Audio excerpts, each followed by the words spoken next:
This is a messy situation all around. Sometimes I feel like my actions are justified, while at other times I feel like I'm just plain wrong. My brother's sister and I do not have a great relationship.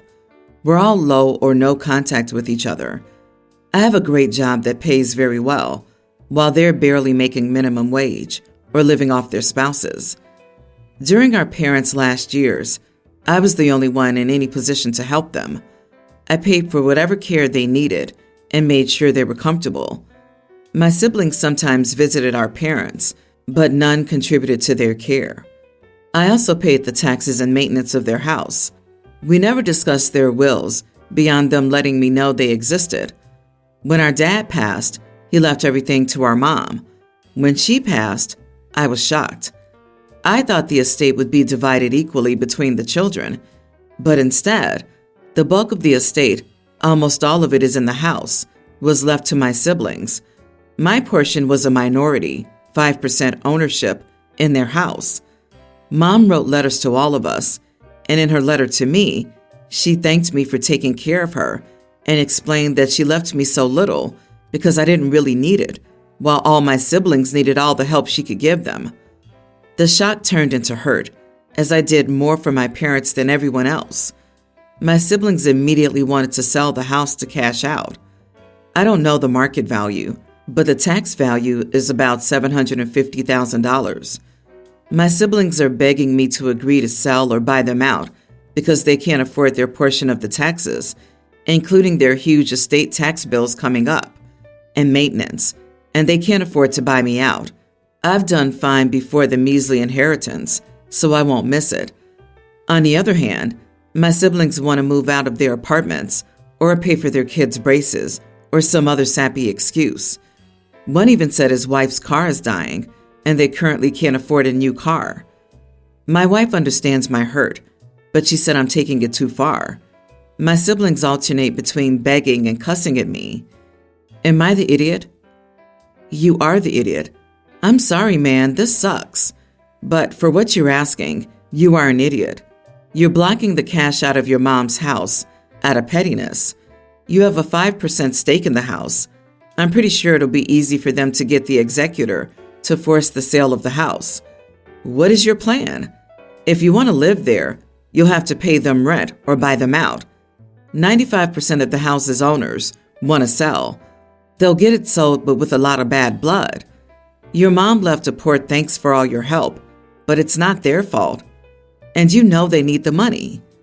It sounds to me, too, that OP's refusing to sell just to be spiteful. With no endgame, I don't see the point. If taxes aren't paid, the government could take the house. Depending on the laws there, no one gets anything when the government sells the home to cover taxes. In that case, OP's stance seems to be, if I don't get as much as I think I should, then no one gets anything. He's holding up the sale to punish his siblings because he's mad at mom.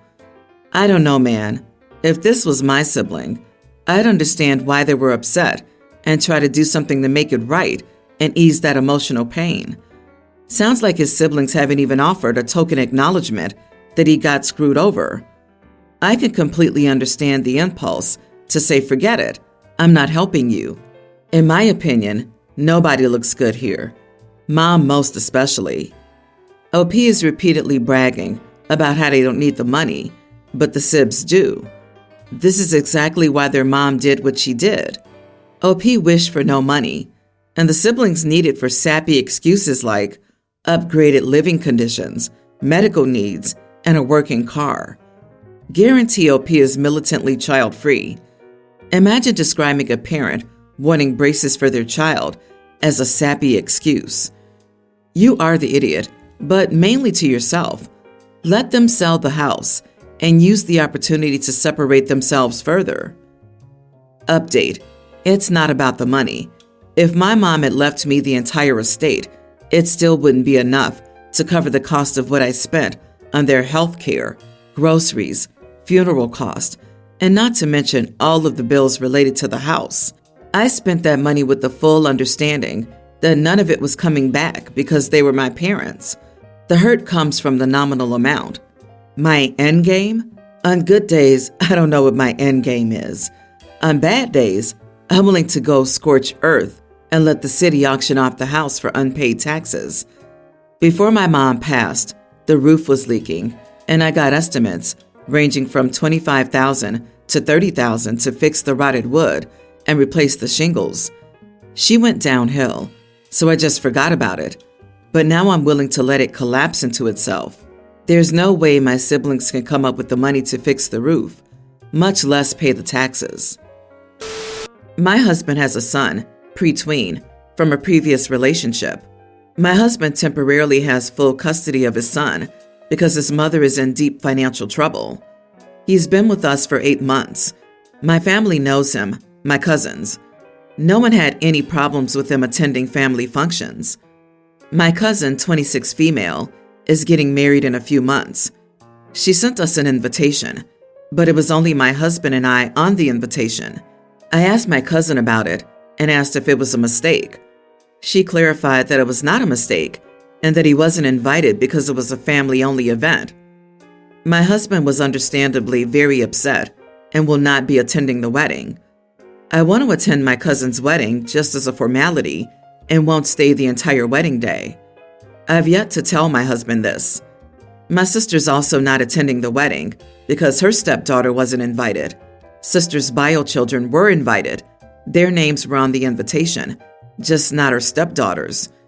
My brother has no stepkids, and my brother's invitation just said, family last name. My cousin and I are very close, and I want to show up at least so she'll know that I'm there for her. But I'm not sure if I'll be the idiot if I attend.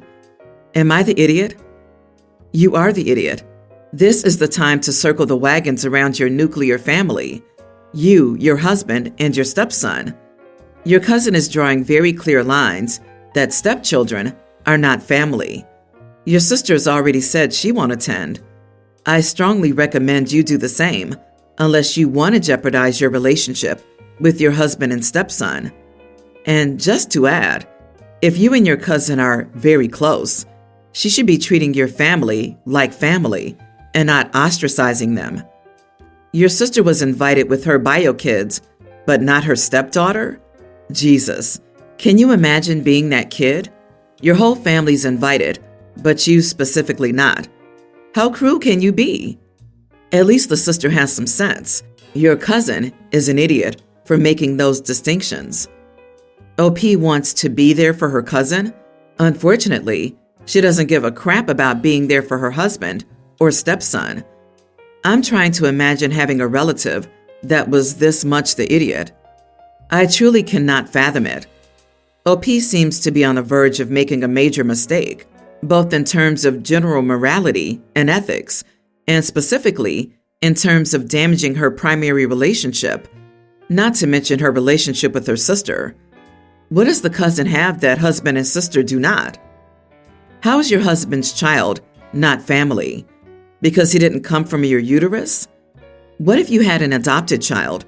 Would he or she be left out as well? You might be close with your cousin, but her reasoning sounds way off base. If it were a no kids event, that would be fine, but to exclude stepchildren is just nasty. Honestly, if I were the husband in this situation and my spouse went to the wedding anyway, they'd return to an empty house. My daughter, 21, gets off work at 4 a.m. She usually stays up until lunchtime and sleeps until she goes to work. She works the night shift. My son is nearly an adult and is still in high school. I'm at work when she's sleeping, but my son was home for the summer and he would wake her up to make him food. He would bug her until she did it so she could go back to sleep. It came to a head a month ago when my daughter lost it, and I finally learned about it. Anyways, long conversation, and as his punishment, he had to make my daughter food when she asked for it, at any time, the same amount she did for him. So it was about 30 times he woke her up, so he had to make her 30 meals. Everyone agreed, though my son wasn't happy, and picked it over losing his phone for a month. So my daughter will wake him up to make her food. He still has 15 meals left. He hates it, but it gets the point across. Now school started, and he got woken up last night to make her food. So this morning, he was tired as all heck. He went to his grandparents, and I got into a huge argument with my mom. She thinks I'm an idiot, but the punishment fits the crime. My son won't talk to me, and I'm questioning myself, even though my husband is backing up the punishment. I was harsh on this punishment since she works in medicine, and she could lose her job if she can't focus. That's actually a perfect punishment. He woke her up for food, so now he gets to feel what it's like. You also gave him a choice, and he picked this one. The point is he'll be tired when people wake you up for no good reason. You are not the idiot. Everyone's the idiot here. Your son was being a total idiot over the summer and merited this basic type of punishment. But waking up a teenage high school student at midnight while he's going to school is crossing from teaching a lesson to revenge. You're creating idiot inception here. The most important thing here is teaching respect and boundaries, and this is not doing that. It's emphasizing pettiness and retribution. Education is also valuable and important, and his being sleep deprived, while a fair punishment, could potentially jeopardize his future. As a teacher, not the idiot, there are lessons which are much more important than the ones you learn at school. This is one of them. For the whiners worrying about the boy's education, don't be ridiculous. It's 2 weeks, and that will definitely not shatter his academic career. Moreover, he chose it instead of having his phone confiscated. His sister works in medicine. She could have lost her job or even endangered someone because of being sleep deprived. And you all worry that 2 weeks of being tired might ruin his future? Come on. My husband is terminally ill, and yesterday we were told that he has several weeks to live. I've been my husband's primary care since being diagnosed 8 months ago and have been doing everything to support him, including sacrificing my work. A few months ago, we started to develop his will with the consultation of a lawyer in estate planning. My husband is leaving a large portion of his estate to his family, which I'm very supportive of. As such, his will outlines that his family receives all this money from his estate. The problem is that in Australia, the 401k he has is a primary part of his wealth and is, by law, left to the spouse, not the estate. That means that to pay for all these gifts, it would have to come out of either selling our home or using my inheritance money to settle the gifts. My husband is comfortable with the will and with me fulfilling his wishes by selling our home or using my inheritance as his partner to settle the gifts. Either way, the gifts will be paid, and the will is absolutely valid. Tonight, an uncle of my partner turns up from another state. He starts explaining the above, stating that the family is at risk of not receiving the inheritance because the will only includes the estate. An emphasis here, by law, the spouse is to receive the 401k, superannuation we call it here. The will specifies I receive anything left after the gifts. He asked me to sign a handwritten deed stating that I would fund his family gifts using the 401k money or my own money. In other words, he's forcing my hand in paying them their gifts if his estate doesn't cover it. I took great offense to this and stated this is incredibly disrespectful and insulting, especially since my husband didn't ask for this, that he has a very limited time and we're wasting it on political and legal issues. And most importantly, that you would question me as his husband and my ability to fulfill my dying husband's final wishes. I quickly broke into tears, left the room, and refused to speak to the uncle. Before I left, I said I would review the contract, but not before my lawyer reviewed it. My husband was very sad when I left the room and was mad at the uncle for doing this to me. I feel like the uncle is meddling in our affairs as husbands. He's trying to look out for his family, but in doing so, he's shown me the little trust he has in me as the man my husband picked all these years ago, married, and am now losing. I've seen this uncle a few times a year over the duration of our relationship. Of course I would fulfill my husband's wishes, and my whole life is him. I'm shocked we would spend this time on the semantics of how money's distributed rather than being present with my beautiful man in his final moments. Am I the idiot for not signing this handwritten deed? Not the idiot at all. Is your husband willing for you to lose your home when he dies? Ask him to support the rest of your life or find someone else to nurse him. If he says he wants you to lose your home and your husband, book cures for him for a few days and take a well-deserved break. If he doesn't care about your life, you're wasting time caring for him now. One thing to check is whether his uncle puts undue pressure on him when he's vulnerable. Is there anyone else from his family that you could check in with? You can make this very easy for the uncle. He gets nothing. What a selfish son of an idiot. Your husband is the worst. His responsibility is to protect your financial future, not your family's. Making you give up your home or the 401k in which he made you the beneficiary is rude and disrespectful to you.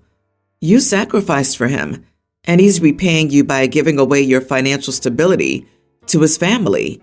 And he's adding extra work for you after, when you'll be grieving his loss. Not the idiot, but your husband is. I'm the father of 4 children. In May, my son Neil got married to Debbie. Debbie acted terribly the whole day, straight up entitled and embarrassing. My oldest daughter was 3 months pregnant and hadn't told anyone because she had already had one loss. She was barely showing, and Debbie picked a tight-fitted bridesmaid dress. My daughter was super sick from morning sickness, and Debbie told her she looked disgusting and to stop taking attention off of her. My son, who was the best man to the groom, his brother, had his wife seated with some cousins across the room at the reception and not at the family table because she was an immediate family. We didn't know this until the reception and tried to have her moved back to our table, and Debbie said no. It was her day. It caused a fight, and the best man just left before the reception because his wife was snubbed. A few days after the wedding, my daughter lost her pregnancy again while Debbie and Neil were on their honeymoon. Debbie felt like that was attention-seeking. My wife, children, and spouses normally rent a house by the beach for Labor Day, and because of the continued bad blood between Debbie and the rest of the family, they aren't invited. All 3 of my other children basically said, if Debbie comes, they aren't going. So Debbie and Neil got the axe. When Neil asked about it, I told him, Debbie showed us who she was on her wedding day, and don't expect many invites from the rest of the family to do things. Neil was angry and said it wasn't fair that she was feeling left out because she saw on social media where all the girls, including the snub sister-in-law, her mother, and my wife, went to the Barbie movie dressed in pink, and she felt left out. Now he has to tell her that she can't go to the annual beach vacation, and she's feeling hurt. I told him not one person in the family wanted Debbie there, and I was sorry, but she couldn't come. My son had me on speaker, and Debbie started crying, saying she couldn't believe how horrible we were, and that she wasn't going to go anyways, and don't expect to see her at Thanksgiving or Christmas ever again. I lost my temper with Debbie, and I told her the rest of the family would be relieved to hear it. Not the idiot. I'm sure your daughter had a loss on purpose just to take the focus off of the newlyweds. Tell Debbie you feel like that's attention-seeking behavior and to stop taking the attention off the family. Also, tell her you understand her position and will respect her decision not to come. Oh, and maybe Debbie can sit with the neighbors for the holidays because she's not immediate family. Honestly, I kind of feel like OP should have said, "Don't threaten us with a good time." That line probably would have made Debbie lose her mind. LOL. She's like the a-hole customer that says they'll never be back. Like, promise? And if I were part of your family, I'd be thrilled to hear that I wouldn't see her again at any more family gatherings. That was not okay for your son to have the call on speaker with her in the room without telling her. You may need to sit down and discuss with him one day, one-on-one, at a less heated moment, and perhaps follow that up with a candid conversation with her, perhaps with mediation. How many of Neil's friends has Debbie run off? You may need to ask him why he married her. Hopefully your son comes to his senses and leaves the marriage.